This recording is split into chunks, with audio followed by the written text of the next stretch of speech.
साथियों, आप सभी का विजय ज्ञान के प्लेटफॉर्म पर स्वागत है। इस वीडियो में हम लोग कुछ महत्वपूर्ण करंट अफेयर को देखेंगे तथा उनसे संबंधित महत्वपूर्ण बिंदुओं की विस्तार से चर्चा करेंगे। तो चर्चा को प्रारंभ करते हैं। सबसे पहले बात कर लेते हैं ओवरसीज सिटीजनशिप ऑफ इंडिया अर्थात ओसीआई के बारे में। तो इसके बारे में पहले डिटेल से बात कर लेते हैं, उसके बाद कॉन्टेक्स्ट पे आएंगे कि वर्तमान में यह चर्चा में क्यों आया है। तो ओसीआई के बारे में बात करें तो ओसीआई की जो ये श्रेणी है, इसको भारत सरकार द्वारा वर्ष 2005 में शुरू किया गया था।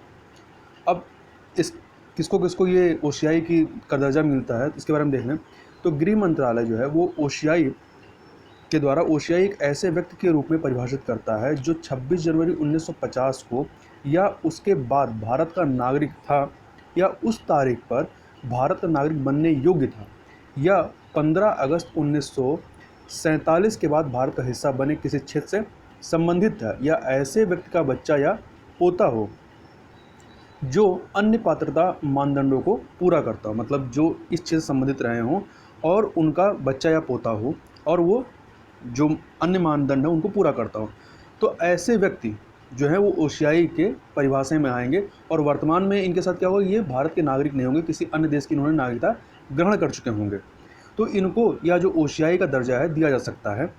ओसीआई कार्ड नियमों की धारा 7A के अनुसार एक आवेदक जो है वो ओसीआई कार्ड के लिए पात्र नहीं होगा यदि वह या उसके माता पिता या दादा दादी परदादा परदादी कभी पाकिस्तान या बांग्लादेश या किसी ऐसे देश के नागरिक रहे हों जिसे भारत सरकार द्वारा सरकारी राजपत्र में अधिसूचित किया गया हो।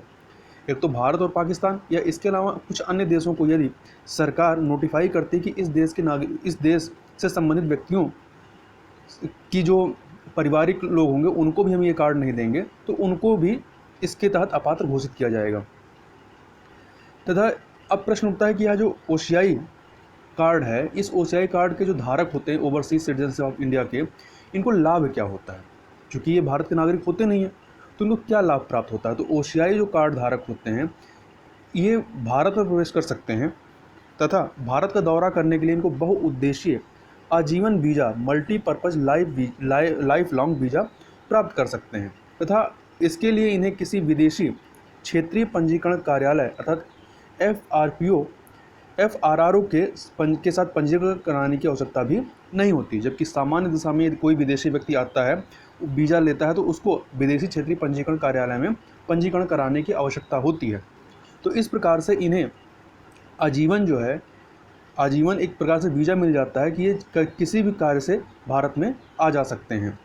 तथा यदि कोई व्यक्ति 5 साल की अवधि के लिए ओसीआई के रूप में पंजीकृत रहता है अर्थात ओवरसीज सिटीजनशिप ऑफ इंडिया के रूप में पंजीकृत रहता है, तो वह व्यक्ति भारतीय नागरिकता के लिए आवेदन का पात्र हो जाता है। मतलब वह चाहे तो भारतीय नागरिकता ग्रहण करने के लिए आवेदन कर सकता है। तथा जो ऐसे ओसीआई कार्ड धारक होते हैं इनको अंतर्राष्ट्रीय हवाई अड्डों पर विशेष आवर्जन काउंटर अर्थात स्पेशल इमिग्रेशन काउंटर की सुविधा भी प्रदान की जाती है।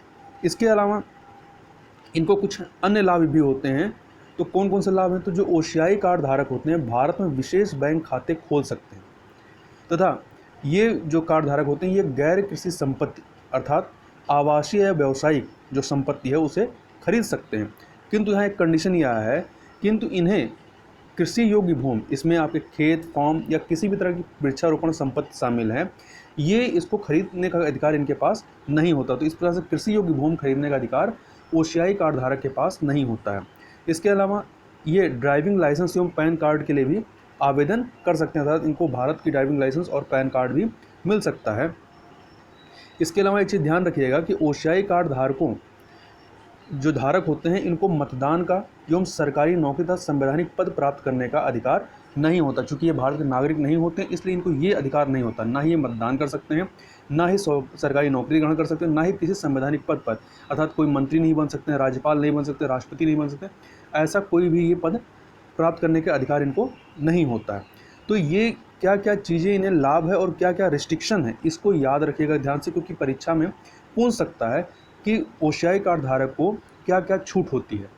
तो जैसे कि एक कृषि योग्य भूमि की छूट इन्हें नहीं होती है, मतदान का अधिकार नहीं होता है, या सरकारी नौकरी तथा संवैधानिक पद प्राप्त करने का अधिकार नहीं होता। तो ये कुछ ऐसे हैं जो इनके लिए प्रतिबंधित है।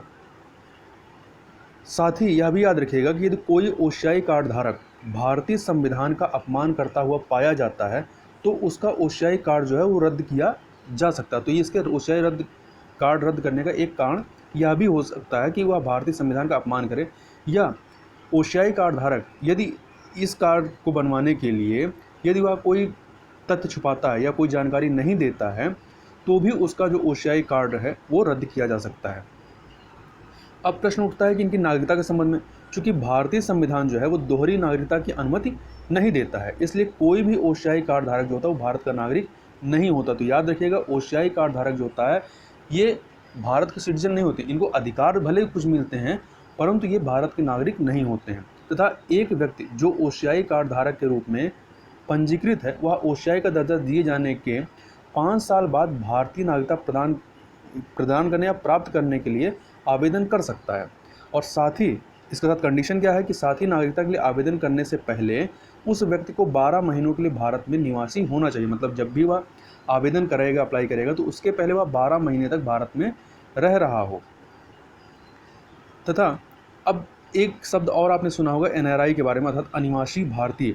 तो ये क्या होते हैं? तो अनिवासी भारतीय जो होते हैं या NRI ऐसा भारतीय पासपोर्ट धारक होता है जो किसी वित्तीय वर्ष में कम से कम 183 दिनों के लिए किसी अन्य देश में रहता है।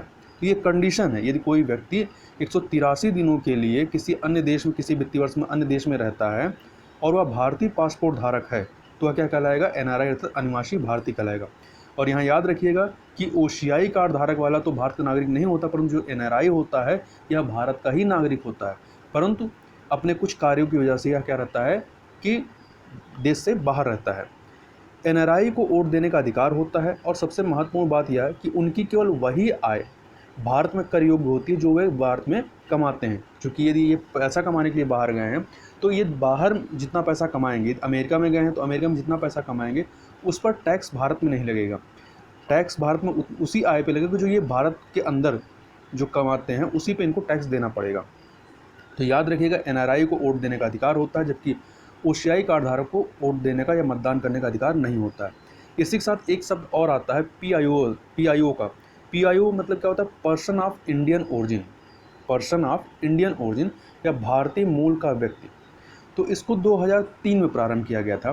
क्योंकि क्या होता है कि बहुत से नागरिक जो पहले मतलब उनके वंशज यहाँ के नागरिक रहे हैं या वो भी यहाँ के नागरिक रहे हैं, परंतु बाद में इन्होंने नागरिकता छोड़ करके किसी दूसरे देश में बस गए और वहाँ की नागरिकता ग्रहण कर ली। जैसे कि कनाडा में क्या है, बहुत से भारतीय जाकर के बस गए हैं, तो उनको चूँकि उनका एक तरीके से उनका कुछ ना कुछ पारिवारिक संबंध भारत में रहा है, उनका भारत में आना जाना लगा रहता है और एक तरीके से उनका भारत में लगाव है। तो इन सबको देखते हुए यह जो भारतीय मूल का व्यक्ति या पर्सन ऑफ इंडियन ओरिजिन, यह जो कॉन्सेप्ट है यह 2003 में लाया गया था भारत सरकार के द्वारा। तो इसके बारे में और चीज़ें देख लें तो भारतीय मूल का व्यक्ति या पर्सन ऑफ इंडियन ओरिजिन यह एक ऐसा व्यक्ति होता है जो जन्म से या वंश से तो भारतीय है, परंतु वह भारत में रहता नहीं है। मतलब जो जन्म लिया था या वंश के हिसाब से यह भारतीय था, परंतु बाद में इसने अपनी नागरिकता छोड़ करके दूसरे देश की नागरिकता ग्रहण कर लेता है। इसके अलावा PIOS जो होते हैं या भारतीय मूल का जो नागरिक होता है या पर्सन ऑफ इंडियन ओरिजिन, ये जिनके पास बांग्लादेश, चीन, अफगानिस्तान, भूटान, नेपाल, पाकिस्तान और श्रीलंका के अलावा किसी अन्य देश का पासपोर्ट था, को पहले एक पहचान पत्र जारी किया जाता था। मतलब ये जो PIOS वाला स्कीम थी, यह पासपोर्ट उन्हीं को जारी किया जाता था जो पहले भारत के नागरिक थे, परंतु इसमें कुछ अपवाद थे कि वह बांग्लादेश, चीन, अफगानिस्तान, भूटान, नेपाल, पाकिस्तान और श्रीलंका के मतलब इनका पासपोर्टधारी नहीं होना चाहिए। ऐसा नहीं कि उसने भारत की नागरिकता छोड़ के अगर इनकी नागरिकता ग्रहण कर लिया है तो उसको PIOS का दर्जा नहीं दिया जाता था। इनके अलावा किसी अन्य देश का, जैसे कि जापान का हो गया, कनाडा का हो गया, अमेरिका का हो गया, तो उसको यह PIO वाला पहचान पत्र जारी किया जाता था। परंतु 15 जून 2015 को भारत सरकार ने PIO कार्ड योजना को वापस ले लिया और इसे OCI अर्थात ओवरसीज सिटीजन ऑफ इंडिया के साथ मिला दिया गया। अब क्या है, PIO और OCI एक में मर्ज होकर के अब OCI ही कहलाता है। अब प्रश्न उठता है कि यह वर्तमान चर्चा में क्यों है, तो कॉन्टेक्स्ट क्या था उसको देख लेते हैं कि अभी हाल ही में केंद्र सरकार ने विदेश में फंसे हुए OCI कार्ड धारकों की कुछ श्रेणियों को देश में आने की अनुमति दे दी है। तो किनको किनको अनुमति दी है, तो गृह मंत्रालय द्वारा इस संबंध में जारी आदेश के अनुसार OCI कार्ड धारक पारिवारिक आपात स्थिति में भारत वापस लौट सकते हैं यदि कोई पारिवारिक आपात है। इसके अलावा ऐसे, चूँकि इस समय क्या है, कोरोना महामारी चल रही है, तो इस वजह से सारी फ़्लाइटें बंद हैं, लोगों का आवागमन बाधित किया गया। तो इसलिए यह एक तरीके से अपवाद स्वरूप छूट दी गई है। इसके अलावा ऐसे ओशियाई कार्ड धारक जिसमें पति अथवा पत्नी में से एक ओशियाई कार्ड धारक हो और एक भारत का निवासी हो। इसके अलावा ओशियाई कार्ड धारक माता पिता के नाबालिग बच्चे भी भारत आने की उनको भी अनुमति है। इसके अलावा ऐसे ओशियाई कार्ड धारक छात्र जो नाबालिग तो नहीं है परंतु जिनके माता पिता भारत में रहते हैं उन्हें भी आने की अनुमति है। तो यह कुछ चीज़ें थी ओवरसीज सिटीजन ऑफ इंडिया के संबंध में। आगे चलते हैं, बात कर लेते हैं वस्त्र समिति के बारे में या टेक्सटाइल कमेटी। तो कॉन्टेक्स्ट यह है कि वस्त्र समिति जो कि मुंबई में स्थित है, अब यह वस्त्र समिति भी अब स्वास्थ्य कर्मियों और अन्य कोविड-19 योद्धाओं के लिए आवश्यक व्यक्तिगत सुरक्षा उपकरण अर्थात पर्सनल प्रोटेक्टिव इक्विपमेंट, जिसको शॉर्ट में हम लोग पीपीई किट के नाम से जानते हैं, कि परीक्षण और परिमाणन का कार्य करेगी। अभी तक क्या था कि अभी तक 8 प्रयोगशालाओं को यह मतलब परीक्षण और प्रमाणन का कार्य सौंपा गया था। अब नौवें प्रयोगशाला के रूप में इसको भी अनुमोदित किया गया है। तो इसको 9वीं अनुमोदित प्रयोगशाला के रूप में शामिल किया गया है। और ये जो सभी 9 प्रयोगशालाएं हैं, इनको यह मान्यता किसने दी है? तो यह मान्यता जो है वह national accreditation board for testing and calibration laboratories अर्थात शॉर्ट में NABL कहते हैं, इसके द्वारा यह मान्यता प्रदान की गई है। अब यह इसको मान्यता दी क्यों गई है? क्योंकि क्या है कि इस समय पीपीई किट की क्या है, बहुत आवश्यकता है। तो ऐसा ना हो कि आवश्यकता अधिक है तो जल्दी के चक्कर में ख़राब गुणवत्ता वाले किट बनाया जाए। तो इसलिए अधिक से अधिक प्रयोगशालाएं होंगी जहां पर इसका परीक्षण किया जा सकेगा, तो जल्द से जल्द क्या है अप्रूवल मिल सकेगा और बड़ी मात्रा में पीपीई किट को उत्पादित किया जा सकेगा। अब बात कर लेते हैं वस्त्र समिति के बारे में। तो वस्त्र टेक्सटाइल कमेटी, तो इसकी स्थापना जो है वर्ष 1963 में संसद के एक अधिनियम के माध्यम से इसको स्थापित किया गया था। तो इस प्रकार संसद के अधिनियम के माध्यम से स्थापित किया गया। तो यह एक वैधानिक निकाय या सांविधिक निकाय है, ठीक है, संवैधानिक नहीं, सांविधिक निकाय है। और इसका जो प्रशासनिक नियंत्रण है वो वस्त्र मंत्रालय के अंतर्गत अर्थात टेक्सटाइल मिनिस्ट्री के अंतर्गत आता है। तथा वस्त्र समिति का जो मुख्य कार्य है वह वस्त्रों तथा वस्त्र मशीनरी की गुणवत्ता सुनिश्चित करना है। किंतु ये जो कार्य है इसके अलावा वस्त्र समिति अधिनियम 1963 की धारा 4 के वस्त्र समिति को निम्न कार्य भी सौंपे गए हैं। मतलब 4 के द्वारा इसको और कई भी कार्य सौंपे गए। कौन कौन से कार्य सौंपे गए हैं?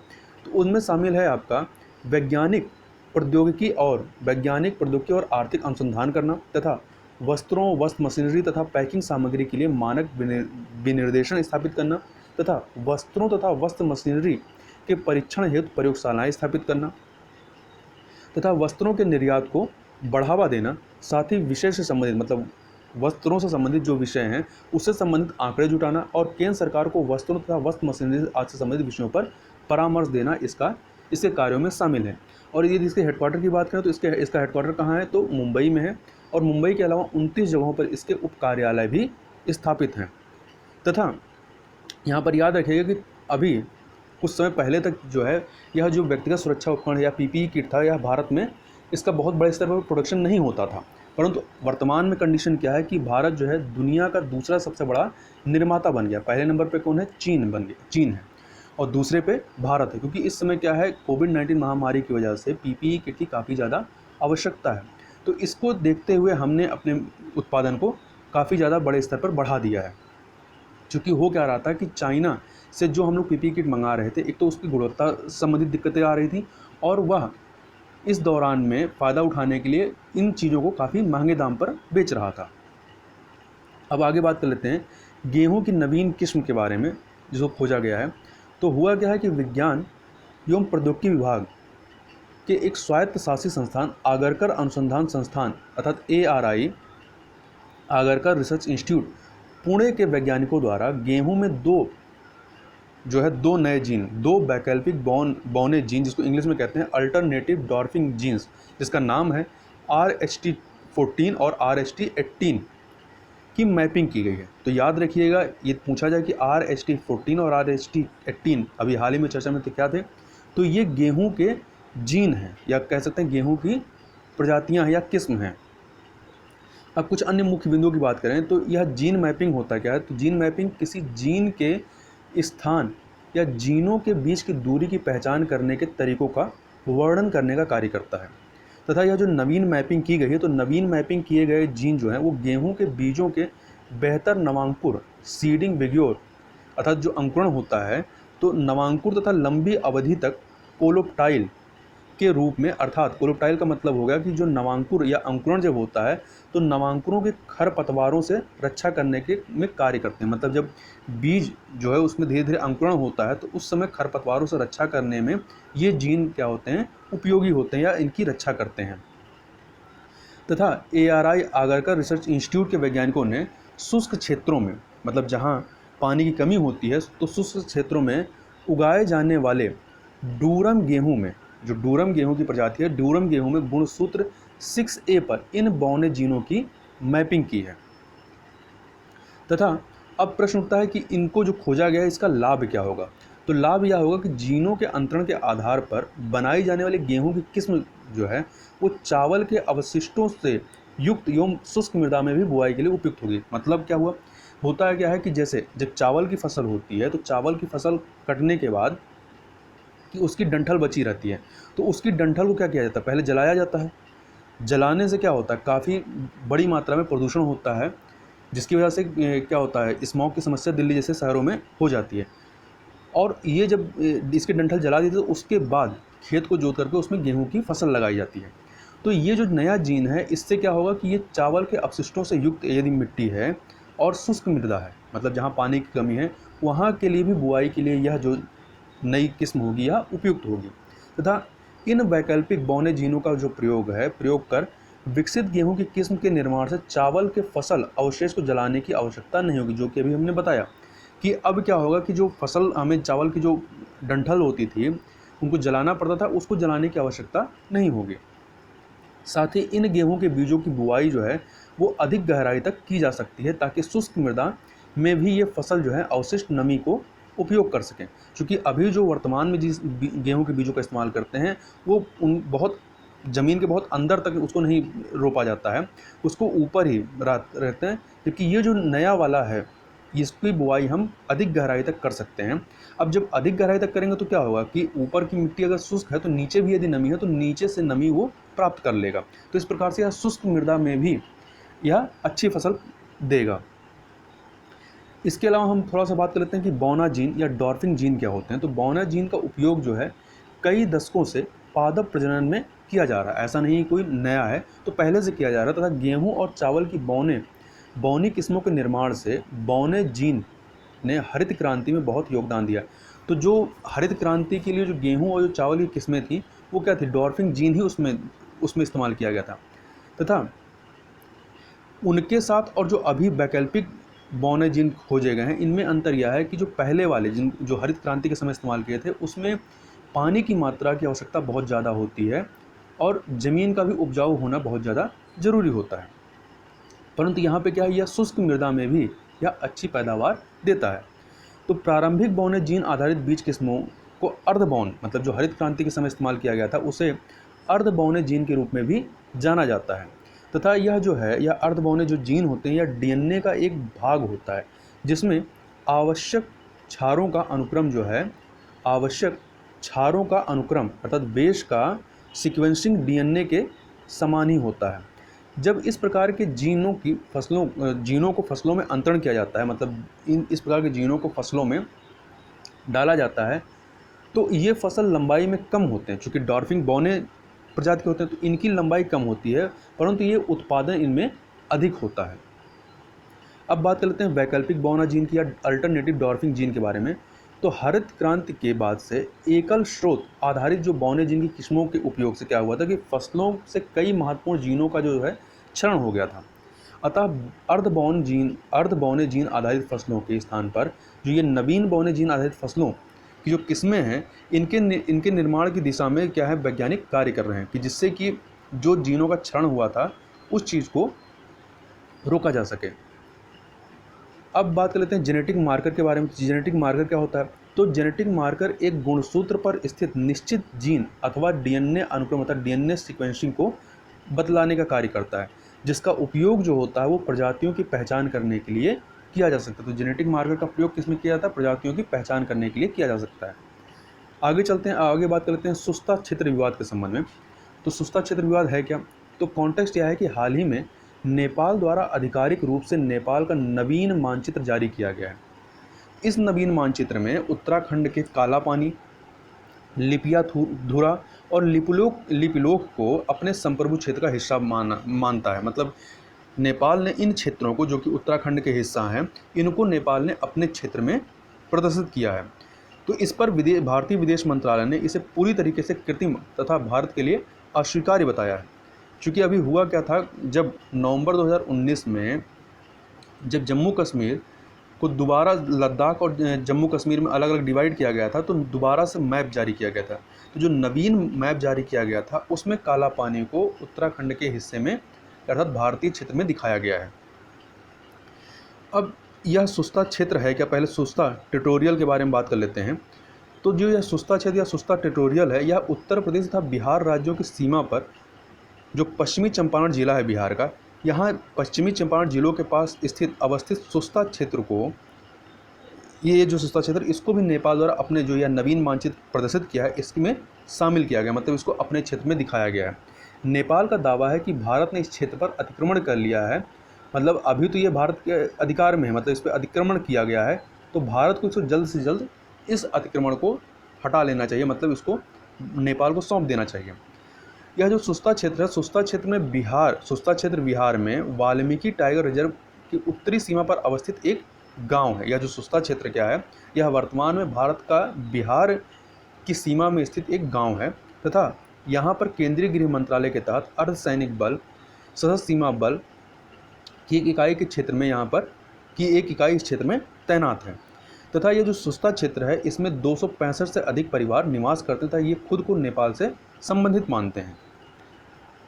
अब प्रश्न उठता है कि इस विवाद का कारण क्या है, यह विवाद है क्यों? तो विवाद का कारण, जो मूल कारण है, वो गंडक नदी है। तो गंडक नदी क्या है कि गंडक नदी अपना रास्ता बदलती रहती है, तो गंडक नदी के बदलते मार्ग को की वजह से ही यह विवाद उत्पन्न हुआ है। कैसे हुआ है? तो गंडक नदी जो है यह नेपाल और बिहार अर्थात भारत के बीच की एक अंतर्राष्ट्रीय सीमा बनाने का कार्य करती है और गंडक नदी को नेपाल में नारायणी नदी के नाम से जाना जाता है। तो याद रखिएगा, चाहे गंडक नदी कहें या नारायणी नदी, तो यह दोनों एक ही नदी है। और यह जो गंडक नदी है यह हिमालय से निकलती तथा पटना के पास गंगा से जाकर के मिल जाती है। तो इस प्रकार से गंडक नदी जो है यह गंगा की क्या है, एक सहायक नदी है। तो नेपाल का मानना है कि पूर्व में क्या था कि पहले सुस्ता जो क्षेत्र है यह गंडक नदी के दाएं किनारे अवस्थित था, मतलब ये गंडक नदी जा रही तो इसके दाएं किनारे पर अवस्थित था। तो ये जो दायां वाला हिस्सा है, इस चूँकि ये बॉर्डर बनाती है तो दायां वाला हिस्सा है आपका नेपाल का है और बायां वाला हिस्सा है जो इधर जो क्षेत्र है वो भारत का है। तो चूँकि यह दाएं क्षेत्र में स्थित था तो यह क्या है, यह नेपाल का हिस्सा है। लेकिन हुआ क्या कि समय के साथ साथ नदी के मार्ग में परिवर्तन के कारण यह क्षेत्र वर्तमान में गंडक के बाएं किनारे पर अवस्थित हो गया। पहले ये क्षेत्र मान लीजिए सुस्ता है, पहले ये यहाँ से गंडक जा रही थी तो पहले ये दाएं था, अब गंडक नदी का प्रवाह धीरे धीरे परिवर्तित हुआ तो ये इधर से जाने लगी। अब ये क्या हो गया, पहले दाहिने था अब ये बाएं हो गया, तो बाएं वाला क्षेत्र किसका है, भारत का। तो नेपाल कहना है कि अब चूंकि यह बाएं साइड हो गया है इसलिए इस पर भारत ने कब्जा कर लिया है, तो वर्तमान में क्या है, इस क्षेत्र को भारत द्वारा नियंत्रित किया जाता है।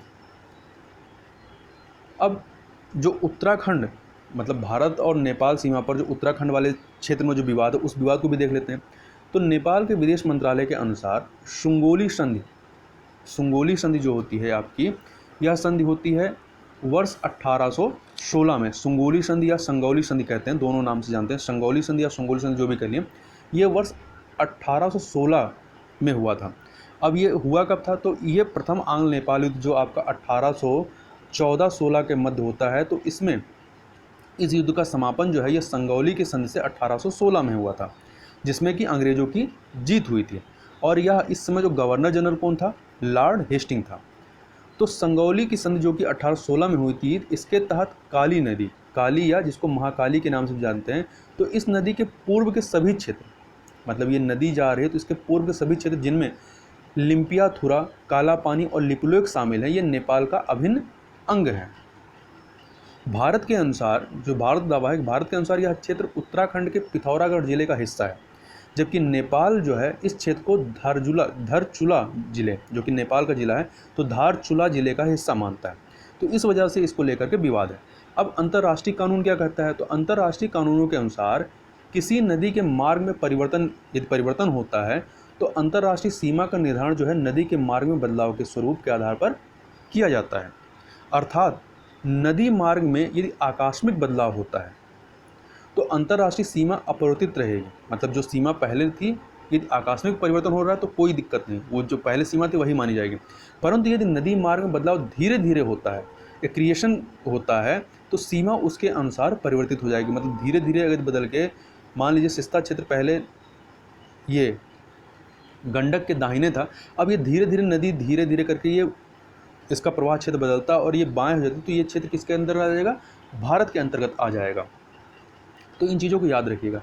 और ये जो सीमा विवाद है इसे जो है अंतर्राष्ट्रीयकरण इसका नहीं होना चाहिए, बल्कि भारत और नेपाल को मिल करके इस विवाद को सुलझा लेना चाहिए। अब यदि यहाँ पे मैप में देखें तो ये आप देखेंगे तो यहाँ पर है आपका ये उत्तराखंड वाला क्षेत्र है और ये है आपका काला पानी वाला क्षेत्र जिसको लेकर के विवाद है। आगे चलते हैं, आगे बात कर लेते हैं कोणार्क सूर्य मंदिर तथा सौर ऊर्जा के संबंध में। तो कॉन्टेक्स्ट क्या है? कॉन्टेक्स्ट यह है कि नवीन एवं नवीकरणीय ऊर्जा मंत्रालय ने उड़ीसा के कोणार्क सूर्य मंदिर और कोणार्क शहर, मतलब यह जो कोणार्क सूर्य मंदिर कहाँ है, या जो कोणार्क शहर है या कोणार्क जो नगर है यहाँ पर स्थित है, तो कोणार्क नगर को 100% सौर ऊर्जा से संचालित करने की योजना का शुभारंभ किया है। मतलब यह योजना यह है कि कोणार्क मंदिर और कोणार्क जो नगर है यहाँ के लिए जितनी भी बिजली की आवश्यकता होगी वह सारी बिजली की आपूर्ति जो है वो सौर ऊर्जा के माध्यम से की जाएगी। और यह जो योजना है यह पूर्णतः केंद्रीय वित्त पोषित, मतलब इसको पूरी तरीके से 100% केंद्र सरकार से पैसा मिलेगा। और नवीन एवं नवीकरणीय ऊर्जा मंत्रालय के माध्यम से लगभग 25 करोड़ रुपए की सहायता प्रदान की जाएगी। और इस योजना के तहत 10 मेगावाट ग्रिड कनेक्टेड सौर परियोजना और विभिन्न ऑफ ग्रिड सौर अनुप्रयोग। ऑफ ग्रिड मतलब क्या होता है कि ये किसी ग्रिड से संबंधित नहीं है। तो इसमें क्या करते हैं, बिजली को स्टोर करने के लिए बैटरी लगाई जाती है, तो उन बैटरियों में बिजली का स्टोर किया जाता है, जब आवश्यकता होती है तो उससे सप्लाई की जाती है। और ग्रिड कनेक्टेड मतलब कि जहाँ सप्लाई जो हो रही है उसको डायरेक्ट सप्लाई में भेज दिया जाता है। तो विभिन्न ऑफ ग्रिड सौर अनुप्रयोगों जैसे कि सौर ब्रिज, सोलर ट्रीज, तो ये जो बता रहे हैं ये सौर ब्रिज वगैरह ये ऑफ ग्रिड है, मतलब यहाँ पर बिजली बैटरी के माध्यम से स्टोर की जाएगी। तो सौर ब्रिज हो गए, सौर पेयजल कियोस्क हो गए, बैटरी स्टोरेज सहित ऑफ ग्रिड सौर संयंत्रों की स्थापना की परिकल्पना इस योजना के माध्यम से की गई है। तथा योजना को जो कार्यान्वयन है वह जो है ऊर्जा मंत्रालय के नवीकरणीय ऊर्जा मंत्रालय के द्वारा नहीं की जाएगी, बल्कि इसका जो क्रियान्वयन है वो उड़ीसा नवीकरणीय ऊर्जा विकास एजेंसी OREDA के द्वारा किया जाएगा। तो इस चीज़ को याद रखिएगा कि कार्यान्वयन कौन करेगा। तथा अब यदि इसके उद्देश्यों की बात करें तो इसका जो उद्देश्य है यह ऐतिहासिक रूप से महत्वपूर्ण उड़ीसा के कोणार्क के सूर्य नगरी के रूप में इसको विकसित करना है। मतलब इस योजना के माध्यम से सूर्य नगरी के रूप में विकसित करना है, क्योंकि यहाँ पर सूर्य का मंदिर भी है, सूर्य का कोणार्क मंदिर है। सूर्य क्या है? सूर्य प्रकाश को रिप्रेजेंट करते हैं, और चूंकि जो सौर ऊर्जा होती है वो सूर्य के ही एनर्जी को कन्वर्ट किया जाता है। तथा सौर ऊर्जा के आधुनिक उपयोग, प्राचीन सूर्य मंदिर तथा सौर ऊर्जा के महत्व को बढ़ावा देने के लिए यह कार्यक्रम चलाया जा रहा है। अब थोड़ा सा बात करते हैं कि सौर वृक्ष क्या होते हैं, सोलर ट्रीज। तो सौर ऊर्जा जो है, सौर ऊर्जा नवीकरणीय ऊर्जा उत्पादन का एक अच्छा माध्यम है, किंतु बड़े स्तर पर सौर पैनल स्थापित करने के लिए भूमि की अनुपलब्धता जो है एक सबसे बड़ी बाधा उत्पन्न करती है। तो इस बाधा को ख़त्म करने के लिए या इसके विकल्प के तौर पर सौर वृक्ष का कॉन्सेप्ट लाया गया है। तो सौर वृक्ष सामान्य वृक्ष जैसे ही होते हैं, जैसे वृक्ष होता है तो उसी प्रकार से ये वृक्ष टाइप के दिखाई पड़ते हैं, जिनमें पत्तियों के रूप में या पत्तियों के स्थान पर सौर पैनल लगे होते हैं तथा इनकी जो शाखाएं होती हैं वो धातु की बनी होती हैं।